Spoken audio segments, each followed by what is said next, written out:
आज के मॉड्यूल में हम बातचीत करेंगे सांपों की पहचान, उनका महत्व और संरक्षण, यानी identification of snakes, their importance and their conservation.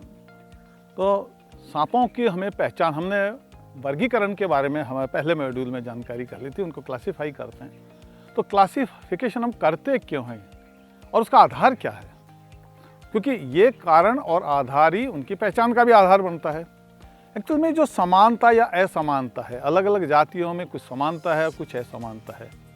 तो जो जिनमें समानता है, जैसे समानता वाले सांपों को एक ग्रुप में रख देते हैं, एक फैमिली में रख देते हैं। असमानता वालों के दूसरे ग्रुप में, जिसको हम फैमिली कहते हैं। तो फैमिलीज बनाने का जो आधार है उनकी समानता और असमानता, जो कि वास्तव में वर्गीकरण का भी आधार है, और ये चीज़ ही उनके आइडेंटिफिकेशन हमारी हेल्प करती है। अगर देखा जाए किसी भी सांप को पहचानने के लिए हमें 3 चीज़ों पर ध्यान देना चाहिए। एक है सांप के शरीर की बनावट, एक्सटर्नल मार्फोलॉजी, बाहर से बनावट कैसी है। दूसरी चीज़ है उस सांप का स्वभाव, वो व्यवहार कैसे करता है। और तीसरी चीज़ है उसका आवास, हैबिटाट, वो कहाँ रहता है। ये 3 चीज़ों में डिफरेंट स्पीशीज डिफरेंट तरह के अपना गुण दिखाती हैं। तो इन तीनों को अगर हम जानते तो हम सांपों को पहचानने में हमें आसानी हो जाएगी। अब जैसे जो शारीरिक बनावट है वो कितनी महत्वपूर्ण है, मैं उस पर बातचीत करना चाहूँगा। सांप के शरीर की बनावट में बड़े ध्यान से देखें, उसके शरीर में अलग अलग अंग हैं और उन अलग अलग अंगों की अपनी एक टर्मिनोलॉजी है, विशेष शब्द हैं। उन शब्दों को हमको जरूर सीखना चाहिए। उससे क्या, जब भी हम कोई पुस्तक पढ़ते हैं तो उस शब्द, क्योंकि उस शब्द का पूरा वर्णन उस बुक में नहीं है, उस शब्द को दे दिया जाता है, तो उस शब्द का एक बड़ा मीनिंग है। तो उन शब्दों को हमें सीख लेना चाहिए, टर्मिनोलॉजी को सीखना चाहिए। हर प्रजाति के सांप की मुंह की बनावट अलग होगी, आँख की बनावट अलग होगी, आँख का आकार, रंग, रूप, जो तारा खड़ा है या तारा हॉरिजॉन्टल है, ओवल है या दबा हुआ है, आँख के करैक्टर में डिफरेंस होगा। जीभ के करैक्टर में डिफरेंस होगा, जीभ काली है या लाल है या 2 रंग की है, जीभ के करैक्टर में डिफरेंस होगा। गर्दन में फर्क होगा, गर्दन मोटी है, गर्दन पतली है। सिर में डिफरेंस होगा, सिर तिकोना है या नाशपाती जैसा है, गर्दन से स्पष्ट सिर अलग दिखता है, या गर्दन और सिर की मोटाई एक है। उससे अलग अलग सांपों में अलग अलग बिहेवियर है। शरीर बेलनाकार है या कुछ तिकोनाकार है, या भारी है, मस्कुलर है, या जो है स्लेंडर, दुबला पतला है। पूंछ छोटी है, ठूंठनुमा है या काफ़ी लंबी है। अगर नीचे का देखें तो नीचे का प्लेट आधे पेट पर है या पूरे पेट पर फैली हुई है। ऊपर के जो चकते हैं, उन चकतों पर जो देखें तो उनके सब का जो कुल कितनी कतारें हैं चकतों की, उनको ऊपर वाले चकतों को कॉस्टल कहते हैं। तो कॉस्टल्स की कितनी कतारें कुल। ऐसे जो वेंट्रल सरफेस पर जो चकते हैं पेट पर, उनको प्लेट्स कहते हैं। प्लेट को काउंटिंग करें तो सब में संख्या अलग अलग है। इस तरह पूंछ के निचले वाले हिस्से में जो उनको सब कॉर्डल कहते हैं, सब में सब कॉर्डल की संख्या अलग है। किसी में सिर्फ एक ही लाइन में सब चलते हैं सब कॉर्डल, कईयों में पेयर्ड यानी 2 लाइन में चलते हैं। ऐसे उनके मलद्वार के ऊपर भी एक ढक्कन जैसा चकता होता है, जिसको एनल कहते हैं। एनल 1 है या 2 है, सब सांपों में अलग अलग होता है। इस तरह जो सिर के चकते हैं, सिर के चक जिसको हेड स्केलेशन कहते हैं, वो बहुत इंपॉर्टेंट है। सभी सांपों का सिर के चकतों का जो विन्यास है, जो पैटर्न है, बनावट है, अरेंजमेंट है, वो सब में बिल्कुल अलग अलग होता है। तो हेड स्केलेशन एक वो चीज़ है जो सांपों की बहुत सटीक स्पष्ट पहचान में मदद करती है। और ये हेड स्केलेशन में अब जाएँ तो हर चकते का अलग नाम है। आँख के आगे अगर कोई चकता है तो उसको प्री ऑक्यूलर कहते हैं। सब सांपों के प्री ऑक्यूलर अलग अलग तरह के होंगे, बनावट अलग अलग तरह की। अगर सांप के पीछे का आँख के पीछे का चकता है तो उसको पोस्ट ऑक्यूलर कहते हैं। आँख के ऊपर वाला है तो उसको सुप्रा ऑक्यूलर कहते हैं। ऐसे ही नाक के आगे और पीछे उनको नेजल कहते हैं। नाक के दोनों तरफ के जो नासा छिद्र हैं, उनके बीच वाला चकता है, उनको सुप्रानेजल कहते हैं। ऐसे ऊपर के होठ के किनारे किनारे जो चकते चलते हैं, उनको सुप्रालेबियल कहते हैं। सब सांपों में सुप्रालेबियल अलग अलग होंगे, उनकी संख्या अलग होगी। और नीचे वाले जबड़े हैं उसके किनारे किनारे जो हैं, उनको इंफ्रालेबियल कहते हैं। सबके सांपों में इंफ्रालेबियल की संख्या अलग अलग होगी। सामने मुंह के ऊपर जो सामने वाला चकता है उसको रोस्ट्रल कहते हैं। सब में रोस्ट्रल का तरीका अलग अलग होगा। और जो सुप्रालेबियल है, ऊपर वाले जबड़े में जो लाइन चल रही है किनार पर, जबड़े की एज पर चल रही है, जिसको हम सुप्रालेबियल कह रहे हैं, उसको रोस्ट्रम के पास से काउंटिंग स्टार्ट करते हैं। 1 नंबर वहाँ से 1 2 3 4 5 और गर्दन तक चले जाए तो हम उनको उस लाइन को गिन सकते हैं कि कितने चकते हैं सुप्रालेबियल। इन सुप्रालेबियल चकतों में से कौन सा नंबर का चकता आंख को छू रहा है, सब में अलग अलग होगा। जैसे जो कॉमन ट्री स्नेक है उसमें 5वां और 6ठा सुप्रालेबियल आंख को छूता है, जबकि कोबरा में 3रा और 4था आंख को छूता है। तो अगर कैंचिली मिल जाए या सांप का कटा हुआ सिर मिल जाए या मरा हुआ सांप मिल जाए या जिंदा मिल जाए और हमें डाउट हो रहा है, और अगर हम स्केल को गिनते हैं, स्केल के पैटर्न अरेंजमेंट को गिनते हैं, तो हमको पता लग जाएगा कि कौन सा सांप है। ऐसे ही सिर के ऊपर तो ये सिर वाले चकते इनको शील्ड कहते हैं, इनका सबका अरेंजमेंट सबका अलग अलग होता है। ऐसे सांप के नीचे ठोड़ी की तरफ देखते हैं, नीचे वेंट्रल्स जब सरफेस पे देखते हैं, जबड़े के नीचे देखते हैं, एक लाइन सी दिखती है तो उसको चिन स्ट्रिप कहते हैं। कईयों में चिन स्ट्रिप होती नहीं है। तो ये जो बारीक बारीक कैरेक्टर हैं ये सबके अलग अलग होते हैं। बहुत सारे सांपों में, जैसे मैंने पहले वाले मॉड्यूल में कहा था, मलद्वार के दोनों तरफ पिछली टांगों के आज भी अवशेष बचे हुए हैं। अगली टांगें तो खत्म होगी, पिछली जब खत्म हो रही थी बड़ा हिस्सा खत्म हो गया, लेकिन कुछ हिस्सा जांघों का ठूट के रूप में अभी भी बचा हुआ है, जिनको स्पर कहते हैं। सब सांपों में स्पर नहीं होते, दोहियों में जितने भी बोआज हैं सब में स्पर है, जितने भी अजगर हैं उनमें स्पर है। ये जो नीचे वाले सांप है, लोअर स्नेक्स हैं, इनमें स्पर है, जितने भी हायर हैं उनमें स्पर है ही नहीं। ऐसे ही विषदंत फैंग्स, ऊपर के जबड़े में जहर के जो दांत हैं, जो इंजेक्ट करने वाले दांत हैं, है या नहीं है, ये भी बहुत इंपॉर्टेंट कैरेक्टर है। इस तरह इनके जो कॉस्टल हैं, यानी पीठ के ऊपर के जो चकते, इनकी कितनी लाइनें हैं, ये भी इंपॉर्टेंट फैक्टर है एक चीज आइडेंटिफिकेशन का। और जो कॉस्टल हैं, शरीर के पीठ की तरफ बिल्कुल मिड लाइन के जो कॉस्टल हैं, वो कई बार कुछ सांपों में बड़ी साइज के होते हैं, जैसे कि क्रेट में हेक्सागोनल और साइड वाले चकतों से बड़े हो जाते हैं। तो इस तरह इन चकतों को विन्यास का स्टडी करना बहुत ही उपयोगी होता है। इससे सब सांपों को पहचानना बहुत आसान हो जाता है। रंग तो बहुत इंपॉर्टेंट है। तो सांपों के शरीर पर किसी गर्दन में अलग रंग है, किसी की पीठ पर अलग रंग, किसी में पट्टियां हैं, किसी में जाली बनी हुई है, किसी में धब्बे हैं, तो ये अलग अलग जो पैटर्न है, सिर के कलर के पैटर्न अलग हैं, पीठ के कलर के पैटर्न अलग हैं। कईयों में आगे कुछ और रंग है, पीछे जाके वो पैटर्न खत्म हो जाता है। जैसे कि ट्रिंकेट सांप है, आगे की तरफ देखेंगे उसमें एक अलग जाली का जैसा विन्यास है, लेकिन पीछे की तरफ वो जाली जैसे विन्यास खत्म हो जाता है। तो दो तरह का पैटर्न। तो कईयों में एक ही रंग है, काले नाग कोबरा में देखेंगे तो एक ही कलर आ रहा है, दोही में देखेंगे रेड सैंडबॉ में एक ही कलर जा रहा है। तो कलर के और जो पैटर्न है मार्किंग्स के, वो सब में डिफरेंट है। तो इन सब को जब भी हम देखें, बहुत ध्यान से देखें। और अगर कहीं सड़क पर कोई सांप मरा हुआ मिल जाए या किसी स्नेक पार्क में हम देखने का मौका मिल जाए, हमें पूरे एक एक पैटर्न को हमको समझना चाहिए। या किसी भी बुक में, 2 बुक बहुत इंपॉर्टेंट हैं जो सांपों के हमें नॉलेज देती हैं। एक रोमुलस व्हिटेकर और अशोक कैप्टन की बुक है स्नेक गाइड ऑफ इंडिया। ये जो snacks of India the field guide, ये रोमुलस व्हिटेकर और अशोक कैप्टन की बुक है, बहुत अच्छी बुक है। इस तरह जेसी डेनियल की बुक है reptiles and amphibians of India. ये 2 हैं इंग्लिश में, लेकिन बहुत अच्छी सरल बुक है। और जो रोमुलस व्हिटेकर और कैप्टन की बुक है, उसमें मैप भी दिए गए हैं कि भारत के किस हिस्से में ये सांप मिलता है। तो उस डिस्ट्रीब्यूशन मैप को देख के हमें पता लगेगा, मान लीजिए मैं राजस्थान में खड़ा हुआ हूँ और सांप का डिस्ट्रीब्यूशन मैप में बता रखा है असम, और मैं गलत पहचान रहा हूँ, उसको नाम असम वाला सांप पहचान रहा हूँ, तो नक्शे को देखते ही मुझे आइडिया लग जाएगा कि राजस्थान असम से तो बहुत दूर है, यहाँ ये सांप कैसे मिलेगा। तो इस तरह से बनावट के बाद में ये जो डिस्ट्रीब्यूशन मैप हैं गाइड्स में दिए हुए हैं, पुस्तकों में दिए हुए हैं, ये भी सांपों की पहचान में हमको काफ़ी मदद करते हैं।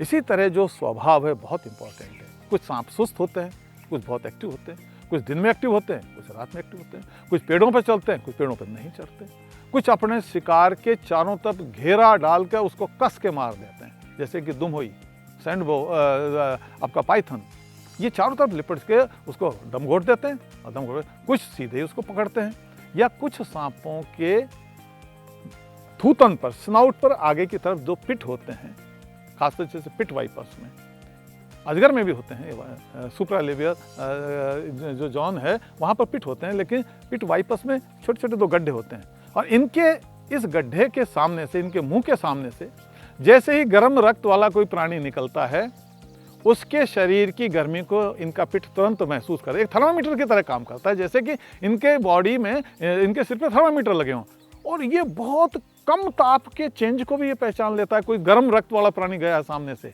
और ये तुरंत उस इंडिकेशन को भांप जाते हैं और उसका पीछा करके अपने शिकार को पकड़ लेते हैं। जबकि कईयों के पास ये डिवाइस है ही नहीं ताप के, वो सिर्फ देखते हैं और फिर पकड़ते हैं। कई बिल में ही घुस जाते हैं और सामने जो भी आया, आपका से सांडा आया, यूरोमेस्टिक्स आया, स्पाइनी टेल लिजर्ड आया या चूहा आया, उसको पकड़ लेते हैं। तो पकड़ के सीधा ही उसको पकड़ के और वो निगलने का ही काम शुरू करते हैं। तो इस तरह जो स्वभाव है, व्यवहार है, वो भी सबका अलग है, हैबिटाट भी अलग है। कुछ पानी में रहते हैं, कुछ समुद्र के सांप, समुद्र के पानी, खारे पानी में रहते हैं, वो बाहर नहीं आते, कुछ पेड़ों पे रहते हैं, कुछ जमीन में रहते हैं। तो इस तरह ये 3 जो आधार हैं, ये सांपों को पहचानने में हमारी मदद करते हैं, और यही इनके समानता असमानता का आधार बनता है। जैसे अगर हम दुमही की बात करें, दुमही में गर्दन काफ़ी मोटी होती है, शरीर मांसल होता है, पूंछ ठूंठनुमा स्टम्पी होती है, दिखने में सुस्त होता है, आँख का तारा खड़ा हुआ होता है, आँख छोटी होती है, पूरी बॉडी में एक जैसा रंग है, और ये फंड नहीं फैला पाता है। इसके ये कैरेक्टर हैं जो इसके व्यक्तिगत और विशेष कैरेक्टर हैं। जबकि कोबरा में देखें, वो फंड बनाता है, उसकी आँख थोड़ी बड़ी होती है, उसका जो तारा प्यूपिल गोल होता है, टेल उसकी लंबी होती है, रंग उसका दुमुही की तरह चॉकलेट नहीं बल्कि काला है। दुमुही के जहाँ मलद्वार के दोनों तरफ स्पर हैं, इसमें स्पर होते ही नहीं। तो देखिए बनावट बिल्कुल अलग तरह की है। मुंह में इसमें जहर के दांत हैं, दुमुही में है ही नहीं। तो आंतरिक और बाहरी बनावट में बहुत फर्क, इसलिए दोनों अलग अलग फैमिलीज के हैं। तो इस तरह समानता और असमानता को ध्यान में रखते हुए आप पहले सांप की फैमिली को पहचानिए, किस फैमिली का है। कोलिब्रिडी फैमिली का है, इलापिडी फैमिली का है, वाइपरिडी फैमिली का है, टिफ्लोपिडी फैमिली का है, लेप्टोटिफ्लोपिडी फैमिली का। जब हम फैमिली में पहुंच जाते हैं, कुल में पहुंच जाते हैं, उसके बाद उसके वंश पे जाइए, किस वंश का है, और वंश के बाद उसकी जाति पे जाइए। ये जो अच्छी बुक जिनमें मैं गाइड्स की बात कर रहा हूँ, इनमें, और जैसे फौना ऑफ ब्रिटिश इंडिया, उसमें ऐसी बुक हैं जिनमें की के द्वारा, कुंजी के द्वारा सांपों को पहचानने की सरल विधि है। लेकिन हम शुरुआत में हमें इस तरह की का उपयोग ना करें। शुरुआत में तो हम मोटा मोटा जानें, सांपों के बारे में एक अपने अंदर जागरूकता लाएं, सांपों के बारे में हम अपनी रुचि को डेवलप करें और मोटे मोटे बड़े बड़े सांपों को पहचानना सीखें। इसके बाद फिर अनजान सांपों को हम, सांपों का जो फौना है, फौना की मदद लेकर अनजान सांपों को पहचान सकते हैं। तो इस तरह से सांपों को पहचानने में काले नाग और जो मैंने दुमुही की बताया, अब इनका देखिए स्वभाव में कितना फर्क है। दुमुही अपने शिकार के चारों तरफ घेरा बना के उसका दम घोटती है, जबकि कोबरा सीधा ही उसको झपट के पकड़ता है। तो दोनों के स्वभाव में बहुत दुमुही को छेड़ने पर सुस्त पड़ी रहती है, अटैक नहीं करती, कोबरा को छेड़ते ही अपने फन को खड़ा कर ले। दोनों के स्वभाव में फर्क है, आवास में फर्क है। दुमुही अपेक्षाकृत सूखे रेगिस्तानी इस तरह के आवास में, खुले आवासों में रहना पसंद करता है, चूहे बहुत ज़्यादा हों। जबकि कोबरा आपको आबादियों में मिल जाएगा, खेतों में मिल जाएगा, चारागाहों में मिल जाएगा, रेगिस्तान में ज़्यादा तरह के आवासों में रहता है। तो तीनों चीज़ों में शरीर की बनावट, आपका स्वभाव, आवास में भिन्नता, ये भिन्नता ही सब सांपों में अलग अलग है। तो ये समान तरह की, जैसा मैंने कहा, जो सांप हैं वो एक फैमिली में, तो हमें फैमिली को पहले पहचानना चाहिए। वाइपरिडी फैमिली के सारे कैरेक्टर क्या है, ताकि फैमिली के कैरेक्टर देखते ही हम पहले ये निर्धारित करें ये वाइपरिडी का मेंबर है या इलापिडी का मेंबर है या कोलिब्रिडी का मेंबर है। पहले हम फैमिली में चले जाएं। अगर मान लीजिए कोई सांप हमें लग रहा है कि ये इलापिडी फैमिली का है, तो हमें दूसरी फैमिली पे ध्यान ही नहीं देना, पूरा ध्यान हमें उस इलापिडी फैमिली पे देना कि इलापिडी के कैरेक्टर मिल रहे हैं, तो इलापिडी फैमिली में अब ये कौन से वंश का, यानी कौन से जीनस का सांप है, फिर हम उसके जीनस को ढूंढें। तो बड़े से छोटे की तरफ हम आ रहे हैं, छोटे से बड़े की तरफ मत जाइए, बड़े से छोटे की तरफ आते हैं तो हम अपेक्षाकृत ज़्यादा आसानी से इस चीज़ को, सांप को पहचान सकते हैं। और सांपों के स्थानीय नामों को जरूर सीखें। हर जगह स्थानीय नाम सांपों के अलग हैं। जैसे दुमुही का कहीं नाम दुमुही है, कहीं उसका चाकलेट नाम है। तो ये जो विभिन्नताएं हैं राजस्थान में और देश के विभिन्न भागों में, उन सांपों की विभिन्नताओं को, हम उन नामों की विभिन्नताओं को हमें जानना चाहिए। इससे भी हमको सांपों को पहचानने में मदद मिलती है। तो पहचान के लिए हमें जो फील्ड गाइड हैं वो हमारी मदद करती हैं, जो फौना है वो मदद करते हैं, लोगों के लोकल ज्ञान, पहचान है लोगों की, वो पहचान हमें मदद करती हैं। जो ऐसे लोग जो सांपों के बारे में पहले जानते हैं वो हमें मदद करते हैं। कई बार हमारे सांपों के फोटो को ग्रुप में डाल देते हैं, तो आजकल ग्रुप में बहुत अच्छे लोग हैं, सांपों की जानकारी रखते हैं, उनसे भी हमें सांप की जानकारी आ जाती है। इसके अलावा वन विभाग के जो मैनेजमेंट प्लान हैं, वन विभाग के जो वर्किंग प्लान हैं, सेंचुरी नेशनल पार्क के मैनेजमेंट प्लान होते हैं, फॉरेस्ट के वर्किंग प्लान होते हैं, उनमें भी उस जोन के जो सांप हैं उनका लैटिन नाम और उनके लोकल नाम दिए होते हैं, उनसे भी हम अपनी पहचान को सुनिश्चित कर सकते हैं। हमारे स्थानीय जो भी जूलॉजी के लेक्चरर्स हैं किसी कॉलेज में, सरकारी कॉलेज में या किसी यूनिवर्सिटी में, वो भी उनके काफ़ी अच्छी जानकारी रखते हैं, हम वहाँ भी सांपों के बारे में जानकारी ले सकते हैं। और उनका जो म्यूजियम है, उस म्यूजियम में भी कई बार स्पेसिमेन होते हैं, उन स्पेसिमेन से भी हम सांपों की जो आइडेंटिफिकेशन है उसको कर सकते हैं। और हमको पहचान के लिए सांप को मारना नहीं है। कई बार हम जब सड़क पर चलते हैं, वाहन चलाते हैं, तो हमको मरे हुए सांप मिल जाते हैं। 1 मिनट वहाँ रुकिए, उस सांप को अच्छी तरह देखिए, उसके रंग को, उसकी बनावट को, और आप उस गाइड से मिलान करिए। इससे आप बहुत सहजता से सांपों के बारे में सीख सकते हैं। और उस मरे हुए सांप को सड़क से हटा के थोड़ा दूर हटा दीजिए, ताकि कोई दूसरा प्राणी उसको खाने के लिए सड़क पे दुर्घटनाग्रस्त नहीं हो। इस तरह से हम अपनी पहचान के ज्ञान को, आइडेंटिफिकेशन को हम अच्छा बना सकते हैं, जिसमें सबसे इम्पॉर्टेंट है हेड स्केलेशन, सिर के चकत्तों के विन्यास बनावट का ज्ञान। अगर हम डेनियल साहब की किताब को देखेंगे तो उसमें सांप के सिर का चित्र देते हुए उसका कौन कौन सा चकत्ता कहाँ कहाँ पर है वो दिया हुआ है। तो उस विन्यास को देखकर, और हम जब फील्ड में ऐसे कोई मरा हुआ सांप हमें मिल जाए, उसके विन्यास को, चकत्तों के विन्यास को हम समझ लेते हैं, तो हमारे दिमाग में उसका एक प्रिंट बन जाता है। और जब भी हम कभी ऐसे सांप को देखते हैं तो हमें वो चीज़ें तुरंत याद आ जाती हैं। इस तरह से हम सांपों को पहचान सकते हैं, इनके पहचानने के तरीके को हम आसान कर सकते हैं। जहाँ तक इनके महत्व की बात है, ये बहुत महत्वपूर्ण, सांप हमारे लिए बहुत महत्वपूर्ण है। इसलिए तो शिव जी के गले में सांप होने का मतलब है, हमें संकेत है, सांस्कृतिक संकेत धर्म से जोड़ दिया गया है कि सांपों को बचाना है। शेष नाग का कंसेप्ट यही है, सांपों को बचाना है। नाग पंचमी के दिन सांपों का पूजन अर्चन का मकसद साफ है कि सांपों को बचाएं, समाज जागरूक हो। तो हमारे समाज में सांपों के बारे में भ्रांतियाँ भी खूब हैं और हमारे बचाने के तरीके भी बहुत हैं। हमारे जो बचाने के तरीके हैं हमको उनका ऑनर करना चाहिए, क्योंकि सांप हमारी खेती के बहुत बड़े मित्र हैं, किसानों के बहुत बड़े मित्र हैं। क्योंकि खेती का सबसे बड़ा दुश्मन अगर कोई है तो वह चूहा। और बहुत सारे जो सांप हैं, रेड स्नेक है, कोबरा है, अपना सैंड बोआ है, पाइथन है, ये बहुत सारे ऐसे सांप जो चूहों पर निर्भर करते हैं, चूहों को मारते हैं। तरह तरह के रैट हैं, फील्ड माउस हैं, जर्ड्स हैं, जर्बिल्स हैं, उनको यहाँ तक कि पॉर्क्यूपाइन तक कोई ये खा जाते हैं। तो चूहों को नियंत्रण करने का मतलब है खेती के लिए एक फेवरेबल कंडीशन तैयार करना, किसानों का लिए कोई अच्छा काम करना। इसलिए सांप संरक्षण का मतलब है देश में अनाज के उत्पादन को हम बढ़ा रहे हैं। इसके अलावा सांप फूड चेन में बहुत सारे एनिमल का एक फूड भी बनते हैं। बहुत सारे ईगल हैं जिनके नाम के आगे सरपेंट लगता है, सरपेंट ईगल, ये सांपों को खाते हैं। तो वो भी इनको नियंत्रित करते हैं। इसलिए अगर सांप खत्म हुए तो हमारी ये जो ईगल हैं, बहुत सारे ईगल, ये सब खत्म हो जाएंगे। सांप कीटों का भी, कीट नियंत्रण भी करता है, और कुछ सांप तो दूसरे सांपों को भी नियंत्रित करते हैं। जैसे किंग कोबरा दूसरे सांपों को खाता है, क्रेट भी दूसरे सांपों को खाता है। इस तरह सांप प्रकृति में बड़ा पॉजिटिव रोल अदा करते हैं। तो हमें इनका संरक्षण करना चाहिए। और बहुत सारी गलत धारणा, अंधविश्वास भी सांपों के बारे में, उनसे भी निराकरण करना चाहिए कि सांप जैसे दूध पीते हैं, सांप दूध नहीं पीते, क्योंकि इनके दूध पीने की मांसपेशियां गले में है ही नहीं। सांप ने कभी बचपन में दूध पिया ही नहीं। तो हाँ, ये पानी को लिक कर सकते हैं, चाट सकते हैं, ड्रिंक नहीं कर सकते। तो ड्रिंकिंग जब मांसपेशियां है ही नहीं तो ये दूध कैसे पिएंगे?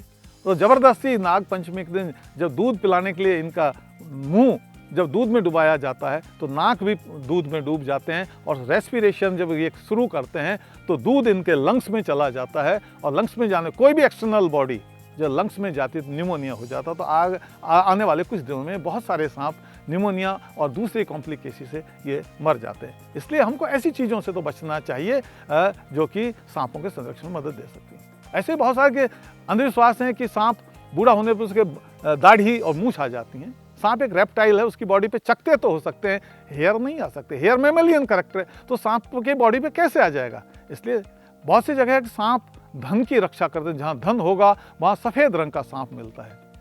एक्चुअली इनका धन से क्या लेना देना? कई बार सांप एल्बाइनो, जैसे आदमी में सूर्यमुखी आदमी हो जाता है, एल्बाइनो हो जाते हैं, इसी तरह कोबरा और दूसरे सांपों में भी एल्बाइनो हो जाते हैं, रंग नहीं आता है। तो ये तो प्रकृति की घटनाएं हैं, उसको किसी धन के और लालच से जोड़कर हमको नहीं देखना चाहिए। कई जगह अंधविश्वास है कि वो गाय का थनों का दूध पी जाते हैं, खासतौर से रेड स्नेक, ऐसा कोई ये दूध नहीं पीते। कई बार बैठे भी गाय के थनों को वो चूहा समझकर गलती से मिसअंडरस्टैंडिंग में वो पकड़ सकता है, लेकिन इसका ये मतलब नहीं दूध पीने के लिए आया है। इसलिए हमको सांपों को बचाना चाहिए। आदिवासियों में अगर हम चले जाएं, एक गोत्र है आदिवासियों का भूरिया। भूरिया गोत्र अपनी उत्पत्ति सांपों से मानते हैं। इससे डिंडू सांप है, भूरे सांप हैं, उनसे खासतौर से धामन और जो पानी का सांप है, भूरे कलर के सांप हैं, उनसे अपनी उत्पत्ति मानते हैं, इसलिए उनका गोत्र है भूरिया। इसलिए वो डिंडू यानी पानी वाले सांप को बचाते हैं और रेड स्नेक को भी बचाते हैं। कथौड़ी भी डिंडू सांप को बचाते हैं, वो उसको कभी नहीं मारते। अजगर को कई जगह नहीं मारा जाता, अजगर को मारना महापाप माना। आदिवासी समाज में तो ये माना जाता है जहाँ अजगर होगी वहाँ वर्षा आएगी, और अगर हमने अजगर को मार दिया तो वर्षा नहीं आएगी। हमारा कानून भी सांपों को बचाता है।